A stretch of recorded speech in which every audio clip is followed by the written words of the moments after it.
This video is brought to you by Sporlan. Quality, integrity, and tradition. So we've got a refrigeration rack and I've got multiple complaints of reach-ins down. System F's got problems, System E's got problems, System D's got problems. The compressors are running, but the sight glasses are not clear. And I just put my gauges on the last one and we are running low refrigerant pressures. It's about 70, 80 degrees outside, somewhere in there.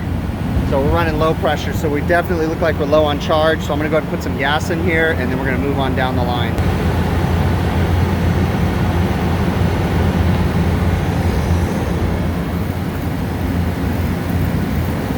So this is interesting that all of these are having problems at the same time. What's likely the culprit is just refrigerant leaks in general, basically, but it's just probably got multiple leaks on reach-ins downstairs. There's something going on down here in the bottom of this compressor. There's oil everywhere, but it might just be a Schrader leaking or something. Yeah, we're getting some pressure now. Really, really low pressures. And you can look at the saturation temperatures too. We're dealing with 404A. It was really low. And the boxes are all like 50 degrees downstairs, so there's definitely a problem here. The sight glass has got a lot of calcium buildup on it because last summer we had to use misters because we got so hot, so it kind of created some damage. So as we've been having repairs, we've been changing out the sight glasses, so these ones will probably get some new ones when we find the leaks. So hopefully we're just going to get them some gas for now, get them up and running, and go from there. So as my head pressure increases, you can see we're about 213. The head pressure control valve stops bypassing.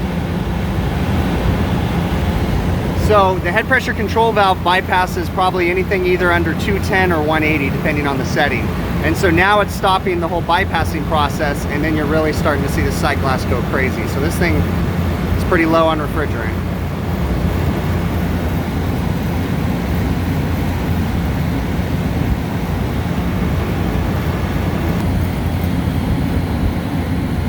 So if you look at our saturation temperatures, we're looking a lot better. We're getting closer to being charged, but we're still the sight glass is starting to clear up, meaning it'll clear up for a second but then continue to bubble.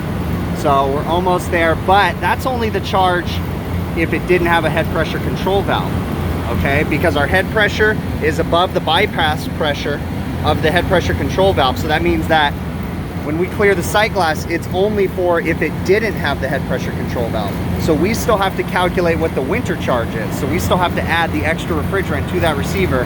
So that way when the head pressure drops and the head pressure control valve bypasses, there's enough refrigerant to keep the sight glass clear. This guy was severely low. So obviously there's gonna be some leaks too. So what we're gonna do is I'm gonna get them running and we're gonna come back tomorrow morning and rip the boxes apart and find the leaks.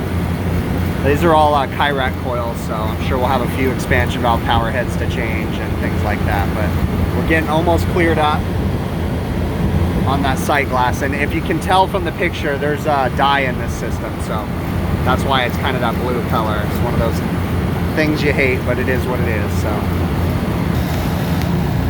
all right, well, System F is coming down in temp. It's going to take a while. Those expansion valves are flooding too because it's high on temp right now, but I jumped over to System E, and I am not a happy camper because I am equalized out at 83 PSI, and I went ahead and put my meter on here, and we have 3-phase power going to this compressor. There's one leg, there's another leg,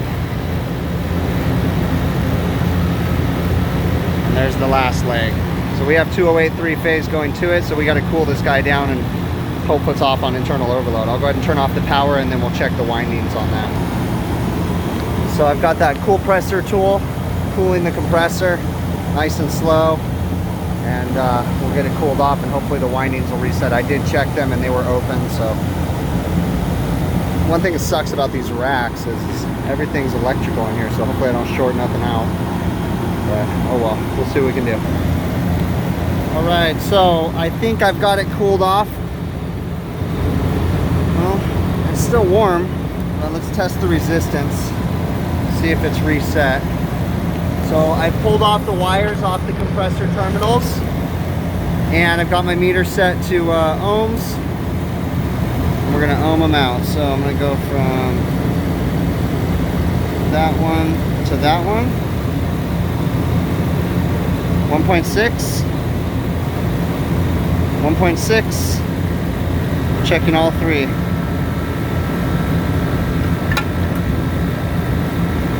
1.6. So all three windings ohm out the same. So we're going to go ahead and put the wires back on and try to turn it on and see if it runs. All right, system E is down here. We're going to flip it on.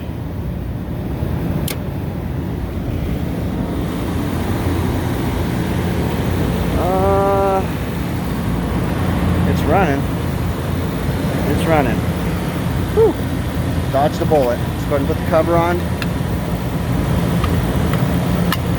And get it, I bet it's low on charge. Yeah, so we're gonna get it charged up.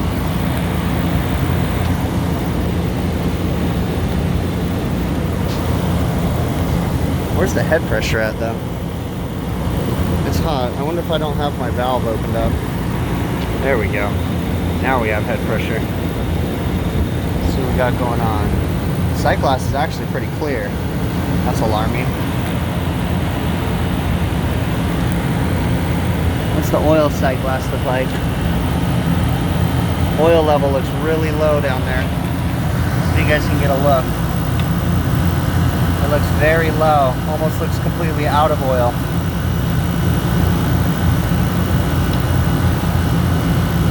Maybe not. Maybe it's full. You know what? No, it's full, I think. Sometimes it's hard to tell on those things.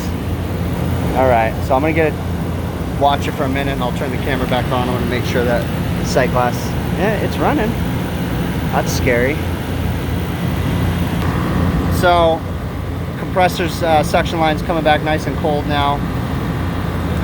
Sight glass is flashing, so I'm still working on clearing it up. Some bubbles in there. The gauges just shut off here. Like all kinds of problems today. So I'm gonna get this sight glass cleared up, add a little extra for the winter charge. I'll figure out how much that is. And then the compressor contactor, well, the data plate says can run 10 amps. We were running like 9.5 or something like that. But the compressor contactor looks pretty burned. So we'll check that out too. I'll show it to you in a minute. All right, so we're running right on the border of being overamping on this bad boy. This contactor is not horrible, but it doesn't look good. But it doesn't have a voltage drop. I checked the voltage drop across it. So I'm gonna go ahead and change out that contactor real quick. And just to verify there's nothing going on. So remember we were running right about 10 amps, 9.9. So let's see what happens when I swap it out. That was a pain. I don't have one of these fancy contactors, but make sure my coil voltage is correct. I made an assumption it was 208, 240, and it is. Okay, cool. So I put in a 208, 240. It's a new contactor. It's just all dirty because of my fingers, but it's all in there. So we're gonna fire it up and see what happens. It's starting to rain, so I gotta get out of here. There goes nothing. Oh, I like that.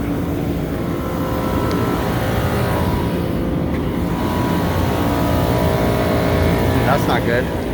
Doesn't sound good. Something happened here. The rotation didn't get changed. What happened? It's making a god-awful noise right now. Oh, interesting. I gotta figure this out. It was making a weird noise like it was running backwards, but I didn't reverse the rotation. I put everything back where it was. Interesting. Okay, well, I'll figure it out. Cool thing about having video is I went back and I looked at it and I did mix up the phases, so we should be good now.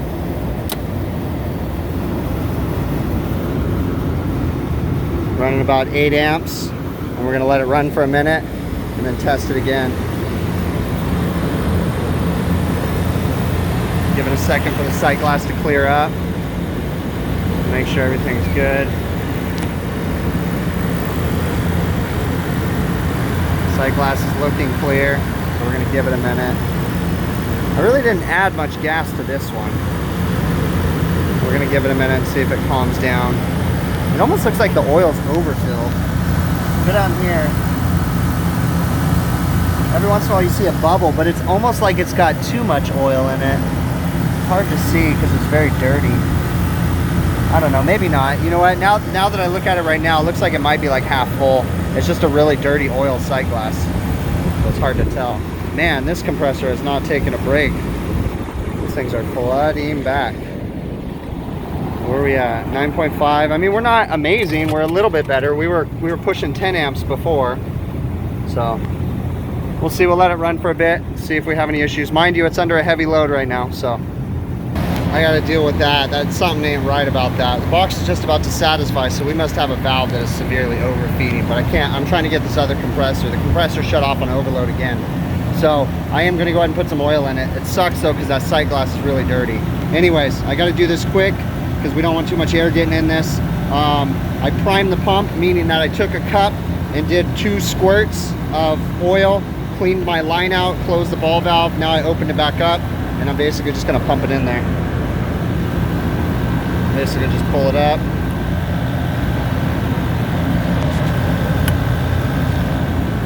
Okay, so and then just give it a squirt. Suction pressure is a little too high. We might have to have the system running. I'm gonna have to get on it with 2 hands because I'm fighting against 88 PSI. I can do it, it's just gonna take me some strength, so I gotta put the camera down. So I am cooling the compressor off again because it went off on thermal again. I got 2 pumps of oil in there, but the problem is I can't see the oil level. So I'm taking a guess. It's a lot, like it sucks, you know? Definitely, if I can get this running and it works, we're gonna come back and change that oil sight glass so we can see properly.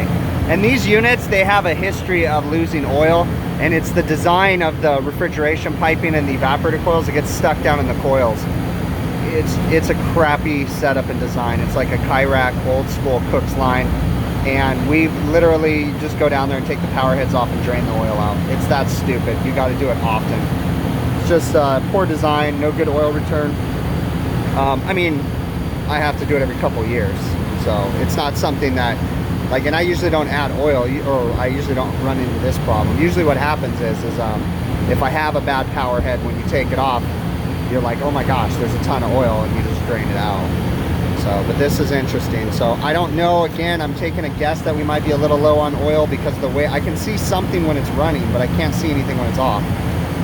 So we'll see, but I'm cooling it off. Hopefully I can get it to reset again, and hopefully there's not any major damage. I really don't want to have to change this compressor tonight. All right, so I pulled up the Copeland Mobile app, and the RLA on this, according to Copeland Mobile, is 9.6. Copeland Mobile says that we're slightly out of range and that I should investigate further. I know that the unit now was low on oil. So when I come over here, let's see if I can show this to you guys. Now that I've added oil, I can actually see oil in the sight glass. It's moving. You can see it right at the top of that sight glass. There was no oil in there before. So we may have already damaged the internals of this compressor. I added a good, let's see, this is a quart, so I added about half a quart to that thing to get the oil level. And in actuality, it's a little bit high because I couldn't see the last time I did a pump. So I'm running a little bit high, but usually my understanding is on these, while it's turned off, you want about half an oil sight glass when it's turned off. But I couldn't see anything when it was turned off. So this is one of those situations where I just had to kind of take a guess, and then all of a sudden I could see it. So we're just above half while it's running. So we're gonna let it run for a few minutes. I'm still a little concerned about it, but the other compressor, it looks like it's calming down. It's running still, and it looks like something's satisfying. So we got a valve in there that's overfeeding or something like that. So we'll figure that out, but it's satisfying and calming down and not flooding back so much. So I'm gonna let this run for a little bit longer. Hope it doesn't shut off on overload again, and go from there. All right, well, it's running, but my amps are still really high, and that compressor is red hot, man, red hot. So I have a feeling we have internal damage.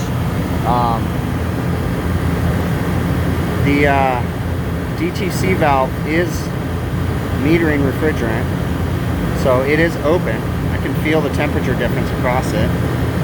Essentially, this acts like a expansion valve, kind of. I mean, it just meters refrigerant into the head of the compressor to help to cool it down. It's not going like crazy though, so that worries me a little bit that it's not working properly. It's not frosty for sure, and there's really no adjustment to those. So Well, I'm coming back in the morning. I'm gonna be leak checking this system. I'll follow up on this guy. I'm not gonna waste any more time here tonight. I mean, it's cold. You know, we got a cold suction line. We've got oil in the sight glass now, so that's a plus. It's dropping in temperature because my suction pressure is dropping. But you know, another thing that's going on here too that I just realized is, look at this. This makes me think we might have a damaged winding or something. So 10.5 amps, 10.6 amps, 9.8 amps. And there's nothing else on this. That goes directly to the compressor. That's system E. There's nothing else on that. Nothing else. It's three-phase right into it. The crankcase heater has its own power coming to it. So there's nothing else inside that that would cause two legs to amp higher. Like I said, I'm just gonna let it go and we'll see what happens. I'll check on it in the morning. So this is my unit that has the compressor problem. I'm back today. I'm going through, don't worry about the 410A. I'm going through getting TDs on the coil because the box was at 43 degrees this morning. So return is at 40, supply is at 38. That's not a very big split, but we're gonna go ahead and check the other coils. Now, there's multiple circuits, and on some of them, on the other side, the Waitress side, it's satisfied and at 35 degrees. So it makes me think that we've got expansion valves that aren't working. So I'm just going through it right now.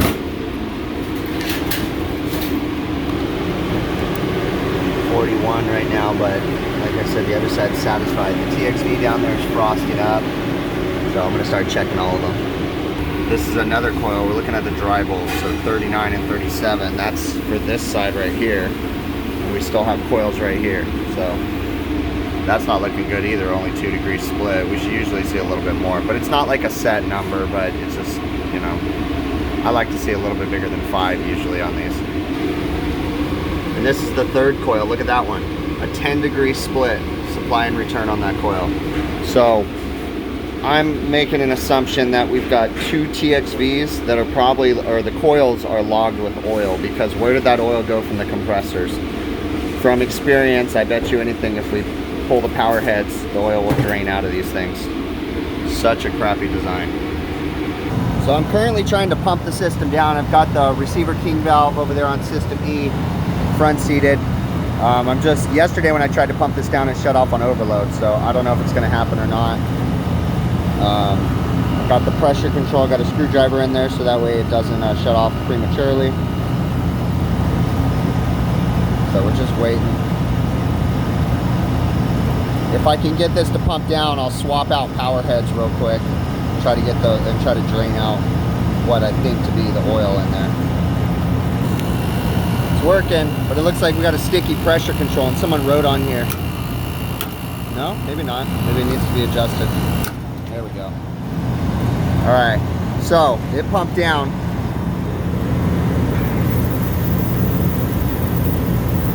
Pain in the butt. I gotta let out the vapor that's left in the system, and then we can, this is not something I can do a hot swap on. These ones are gonna be a pain in the butt. It's one thing if it's really easy, but these ones are not, so we just let out the residual vapor that's left in the system. There's nothing you can do about that.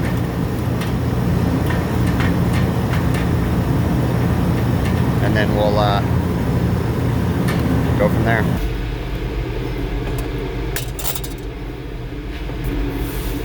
So I clipped the power head and it didn't spray at me, so that indicates a bad power head.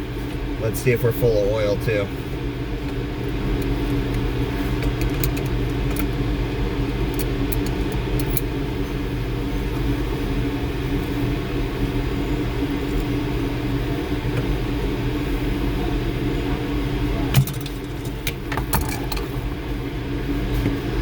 Put this a little bit closer.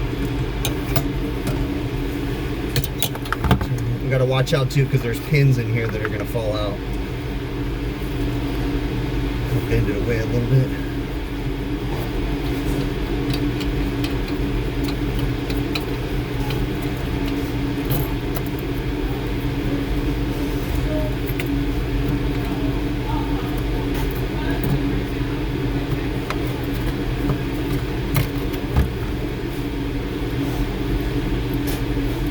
smell oil, but it's not coming out.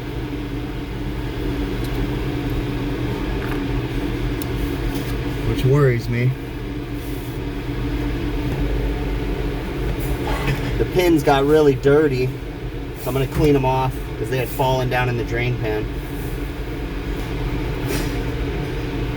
So what I do is get the power head ready like this, so that way I can just pull the bulb as I'm tightening it on. It's a pain in the butt, it's never fun, especially on these tight little ones. Sometimes what you can do, without trying to create a leak, you can kind of bend the valve out of the way a little bit so that way it'll work better. So I gotta get the pins back in there, and then gotta swap the power head. So I'm worried I didn't get oil out of there, because where did half a quart go? It's somewhere. Okay, both of them are there. Get it started. And then literally just pull on it and twist it. And I'll worry about winding the power head back up once I get it tight. This is a 30-inch capillary, so hopefully I don't run out of capillary, which I think I might. Yeah, looks like I'm going to. So I'm gonna have to very carefully twist it back through. If it was a 60, it'd be easier. But 30s are nicer because you have less extra left over.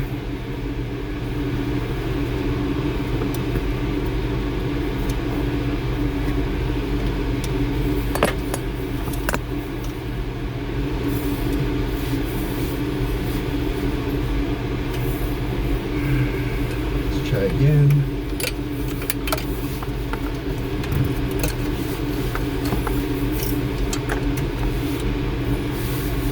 There we go.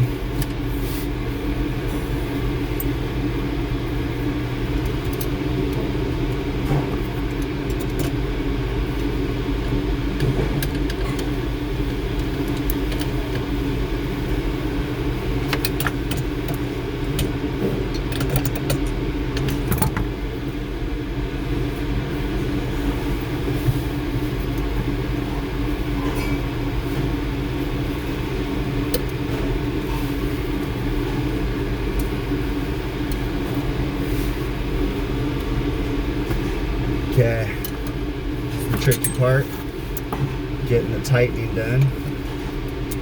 So we need to use leverage. Use a wrench there. And use a wrench there. Okay, that's about tight. Give it one more quarter turn. Or...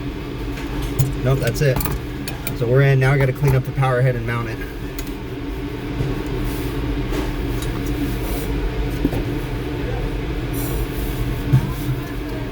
So what I'm going to do is take the power head, we're going to leave that little bit of slack down there, push it back in the valve so that way it's not hitting the wall. I don't use this for soap bubbles anymore. It has a few, I pour some big glue in here, but I literally just use it for wrapping power heads. So that way I can get a nice tight wrap.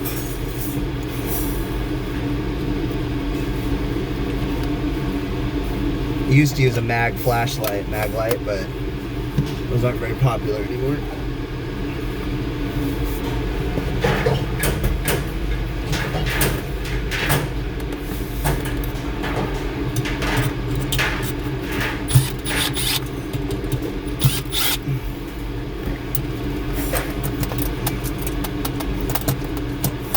Bust out the old one.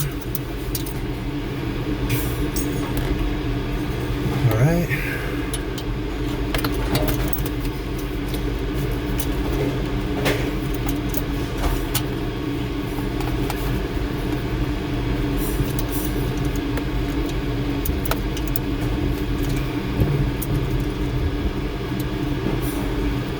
You don't want to just slam these power head sensing bulbs in there. You got to do it nice. Take pride in your job. Even though you're probably the only person that's going to see it, always assume that there's another person coming behind you that's going to talk shit. Also, it's not really the right thing to mount these valves upside down, but this is the way the manufacturer has built these boxes, so it's really difficult to change it without like repiping things.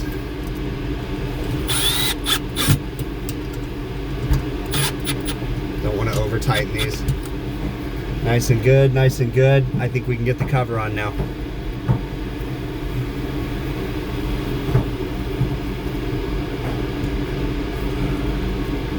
You know, when you're working on these small little lines like this, you're not going to get them mounted on the perfect spot on the line. You just got to deal with what you got.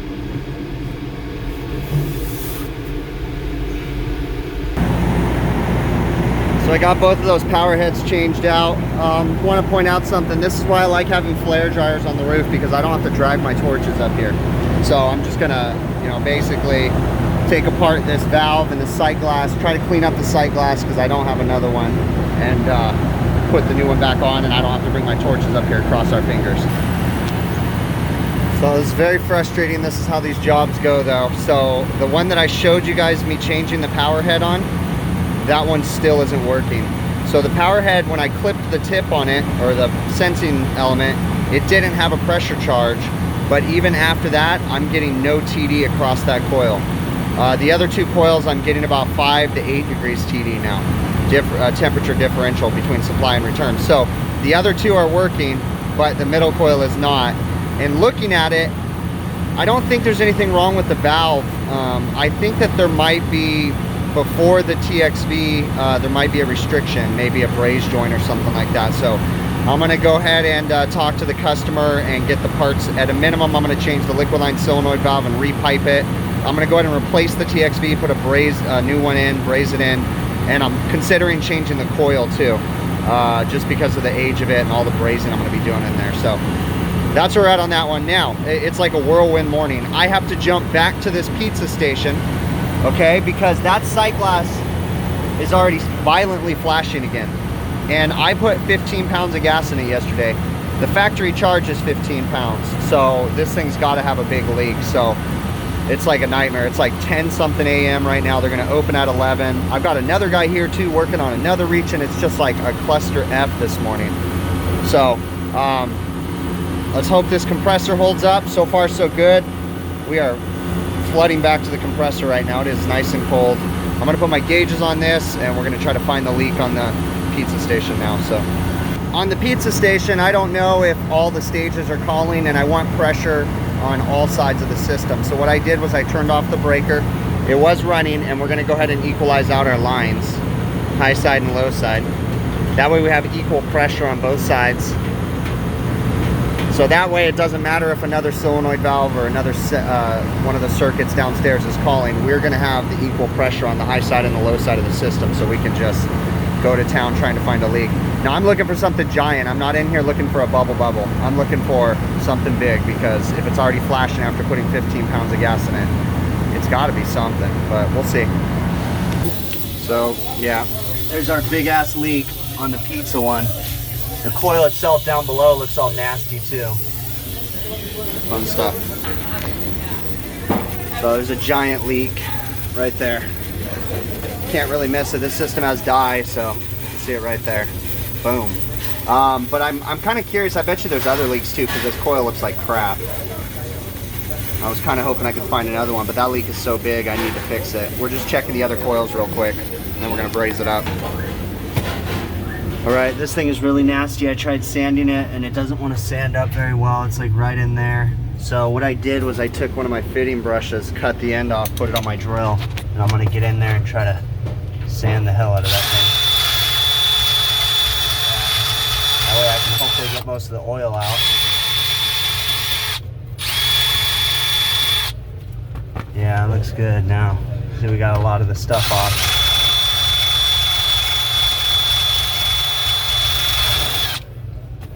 I don't see anything that caused that leak. This is a ground wire, so I'm not worried about that, but I don't know. I'll inspect all the wiring too. Fire!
it took.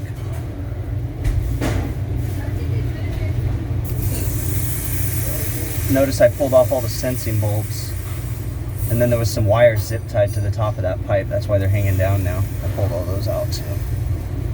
I didn't want them to burn up.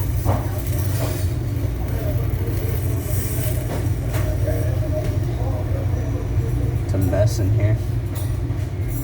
All right, so I've got a new dryer put in. We brazed that leak downstairs. I've got a vacuum running right now. There's a couple things. There's a lot of stuff I want to fix about this box. This copper right here is really twisted up and, you know, kind of milked down there and stuff, but right now is not the time. I might fix it when I come back because we are going to submit a quote to replace an evaporator coil, so we'll see. I want to point something else out too. You know, I'm not a fan of using your manifold as, you know, vacuuming down through it and stuff like that. But at the same time, this is an instance where, in my opinion, it works out for me, okay? Because I have a pump down system. It's a very small length, okay? I'm just pulling the coils downstairs. I'm only pulling through one hose anyways. It's kind of a messed up situation because there's a Schrader right here. So yes, I could put my big vacuum hoses on here, but here's my thing, and I've mentioned this before. When we're pulling on a pump down system, nothing in there is completely leak free. So theoretically, if I tried to get down to 200 microns, which is what we would aim for on a refrigeration system, I'm gonna be honest with you, I'm probably gonna pull the refrigerant out of the system. The king valve on that receiver back there, which is right down here, is not leak free. That is holding back the refrigerant right now. That and the scroll set for the high side, basically. So the refrigerant is in the high side, the condenser and the receiver, and then the suction side and all the evaporators has no refrigerant right now. So we're pulling against some valves that are going to leak. So it's not perfect, but in this situation, I don't mind using my manifold to pull a vacuum because it's not going to be a very good vacuum anyways. There's also been some documentation that I've read that says that there's oil in that refrigerant boiling off the whole time. So theoretically, the system was still slightly under pressure, even though my gauge read 0, that oil is still boiling out of there, which theoretically should help to keep moisture out of the system. But still, I'm not saying you don't have to pull a vacuum. You still need to pull a vacuum, but it's not so critical in my opinion. And that's just my 2 cents, okay? So yes, I love using my Appion Megaflow hoses or my True Blue hoses, whichever ones, but in this situation I don't see a need for it or a necessity, so that's why I'm just pulling through my manifold set. And you know, again, I'm not perfect. I'm not saying this is the only way to do it, but I'm just saying, you know, in a situation like this, I am going to pull through my manifold. So as I was coming down from the roof, I noticed something fell from the dryer. Look at that. All that stuff is coming out of the dryer. Wow, that's crazy. I might cut this one open. That thing is plugged. Now I am charging it. I'm gonna clear up the sight glass and then check the receiver level. I know that when we fill this one up, it should be at the 3/4 mark. We have a mark there, so I'll fill it up to the 3/4 mark, and we know that it can't take any more refrigerant than that. And we're gonna be, there's other leaks, so we're gonna be coming back to find the other leaks. Well, from what you guys can see right now, you probably realize that I'm gonna have to change this compressor. This thing is turning into the biggest cluster F in a long time. So, compressor's been running for a week. It is now the Friday after I filmed the first original service call. Been running fine, amps have been fine. I got a quote approved to go ahead and come back out and replace the TXV that was bad and the evaporator coil, and I came back out today to pump the system down and change the evap coil in the TXV, and the compressor was off on overload. So we're not playing with it anymore. We're gonna go ahead and change the compressor. We'll do the coil in the TXV another day because the entire unit's down again. So what a mess. But anyways, we're gonna swap this out. It shouldn't be too difficult. The rotor lock valves came off, so we should be able to, I just gotta braze on some rotor lock valve adapters on here. So see what we can get. I've shown this before, but we start by putting the rotor lock adapters. It's very difficult to find an actual rotor lock scroll compressor in my area. Oftentimes they only have the sweat, and so you got to use these rotor lock adapters from Copeland. So you got to silver solder them on. This one's not perfect, but you know, it is what it is. You got to use a coupling, but everything looks good. It's cleaned, so we're ready to try to push this guy in there. All right, so we're working our way along. We've got a new rotor lock valve because the other one was in really bad shape. Unfortunately, they didn't have a factory Copeland one, so I only get one port, so I'm gonna have to put a service tee on there because I do need a port for my pressure control. The discharge roto, I don't really see anything wrong with it, so I'm gonna leave that one be. I got a new DTC valve. I do have to figure out a new configuration because the old one was flare, and this new one is 3/8, but no big deal. I'll just unsweat it and sweat a new adapter on there. Everything is put on loose. We don't have any gaskets in there yet. We'll put those all in last. That way I can do everything I need. I ended up, to make this easier too, instead of trying to unsweat the old valve, I had a piece of 1 1/8" copper, so we just unsweat here, pulled it out, so you can see the old valves back there. So we're working our way along. We're moving along. I got the vacuum pump running on it. Just little bits at a time. We're starting to clean up. We got a giant mess up here of stuff and everything going on, but we're getting there. So we're gonna let it vacuum down for a bit, and then now we still have to come back and change a coil. I stopped that right when I realized that the compressor was off because I need the rest of the system running. So yeah, what a mess. If you look at the sight glass, you can actually see the nitrogen that the compressor was charged with from the factory, yeah, bubbling out of the sight glass. So that's why, you know, sometimes these vacuums, they take a long time. We're just sitting there pulling it all out. So what you can do is just grab the compressor and agitate it. You can try heating it up too, but I just agitate it. Shaking everything. Sorry, I was shaking you guys up. But yeah, agitate the compressor and you can kind of speed up the process of the bubbling out. But it takes a while for all that nitrogen. So, you know, when they're pressure charged, that stuff's got to all come out of the oil. And that becomes non-condensables in your system. Now, I have a very strong feeling that we have refrigerant leaks in this system too. In fact, I'm pretty confident we do.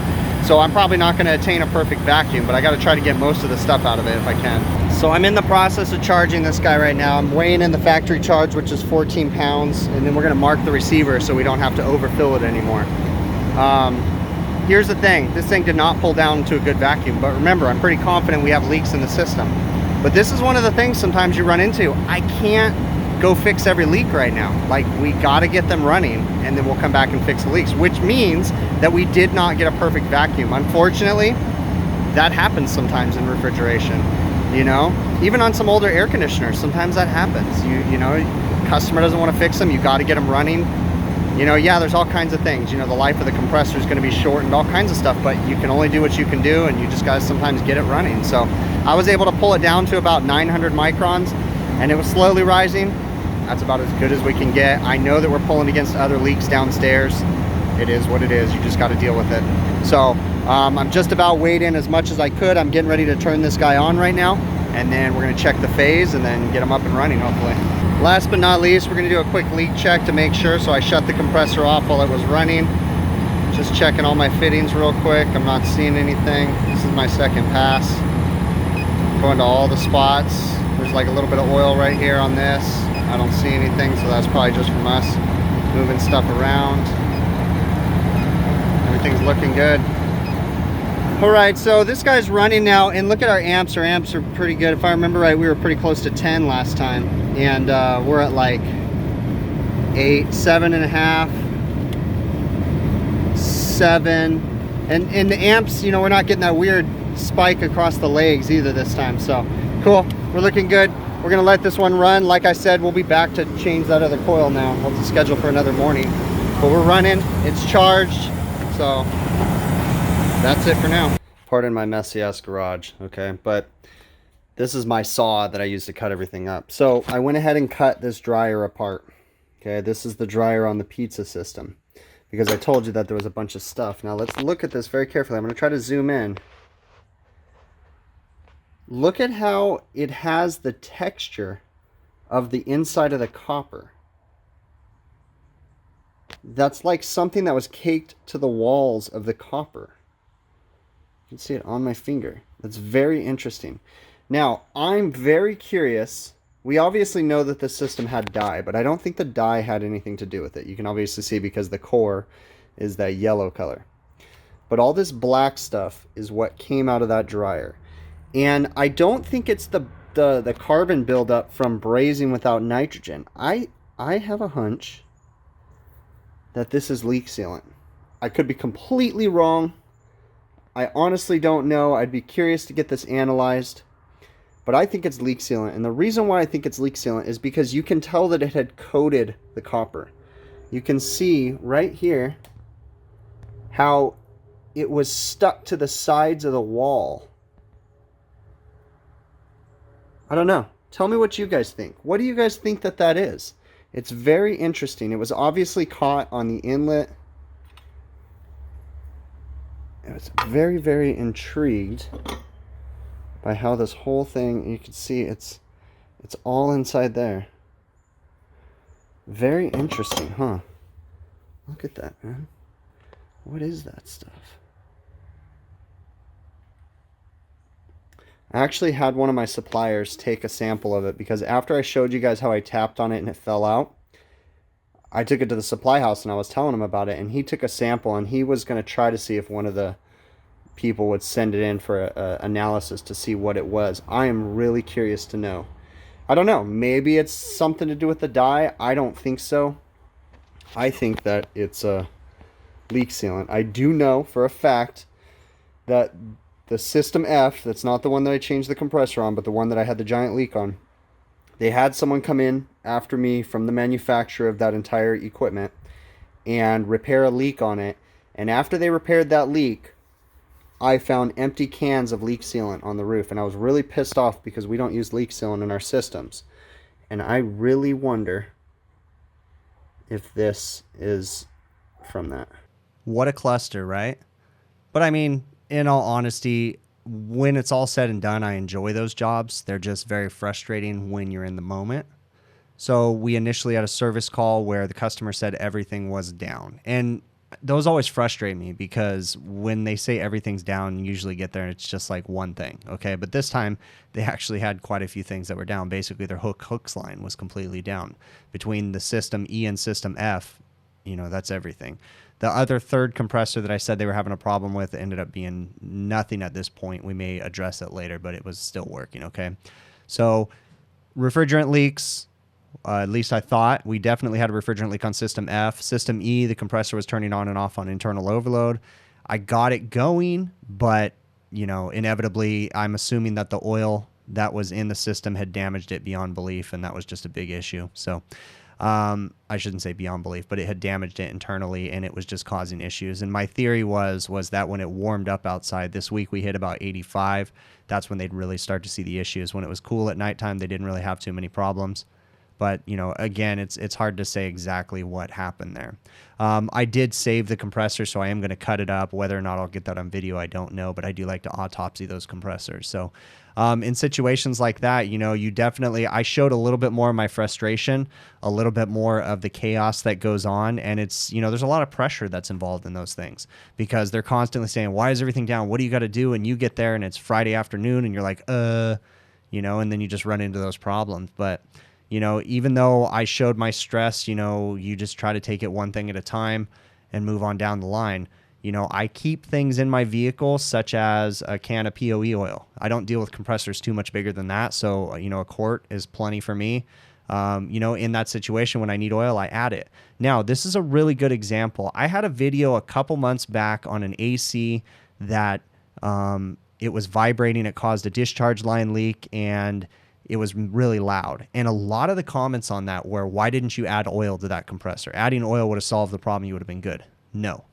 This is a great example. Most of the time when you have a low oil situation, if it's gotten to the point where it's causing the compressor to go off on overload and or it's really loud, majority of the time the damage is already done and it's too late. That's why proper preventative maintenance is very important when it comes to this kind of stuff. You guys saw I went ahead and added oil to the compressor and it still was problematic. And inevitably, I still had to change the compressor. So today I went back to go ahead and change the expansion valve and the evaporator coil. And right when I had another person with me, and I said, hey, will you go up on the roof and pump the system down? And he called me and says, dude, this thing's off on overload. So then I jumped up there, verified, looked at it, and it's like, dang it. Okay. I wasn't even going to play with it anymore. I didn't try to do anything. I didn't try to cool it. I just went ahead and emailed my contact at facilities and just said, hey, we got a bad compressor. I need to change this first. We'll come back and address the leaking coil later. He said, cool, do it. So we went ahead and changed the compressor, and like I said, we'll schedule next week sometime. We'll go back in there and change that evaporator coil when they get in there early in the morning. Sometimes you got to change your plans. You can't just go in there and just start changing the coil. You got to be open-minded, and, in that situation, I had to change everything up and go into the mode where I had to find a compressor. Luckily, I had another person with me, so he could start recovering the gas. By the time I came back with the new compressor, he had the old one out. So then that's where it picked up, where I started brazing on the Rotolock adapters.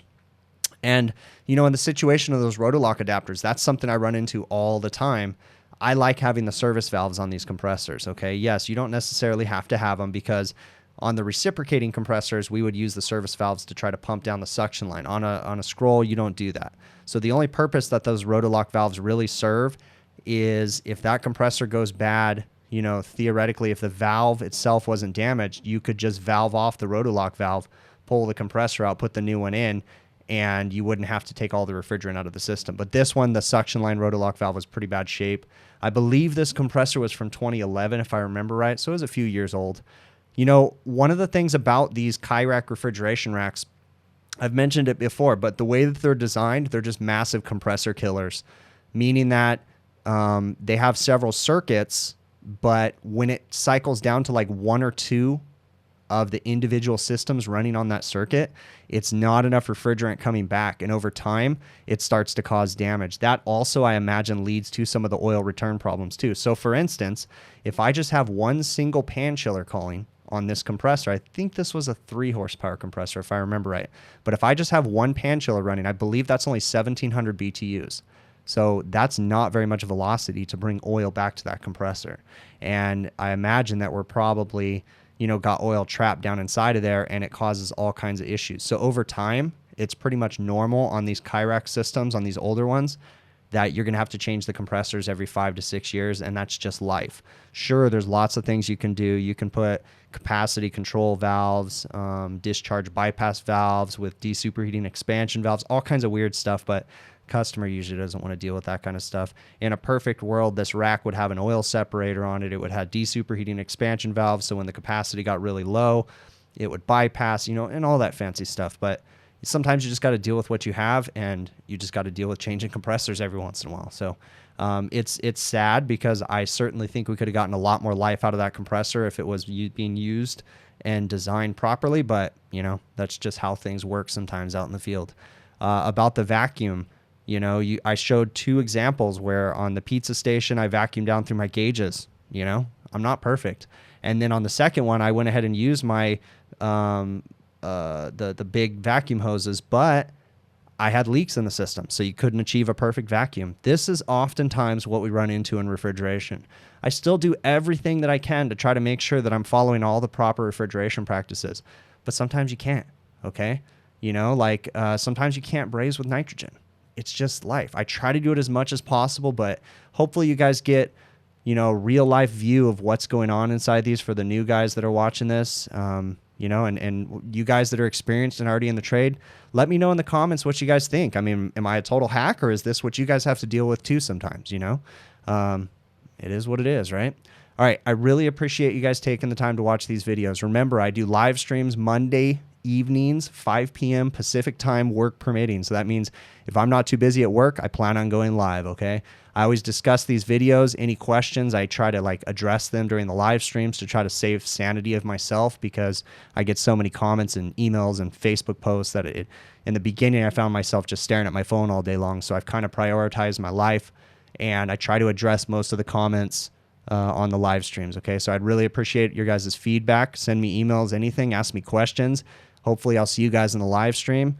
Other than that, we'll catch you guys on the next one, okay?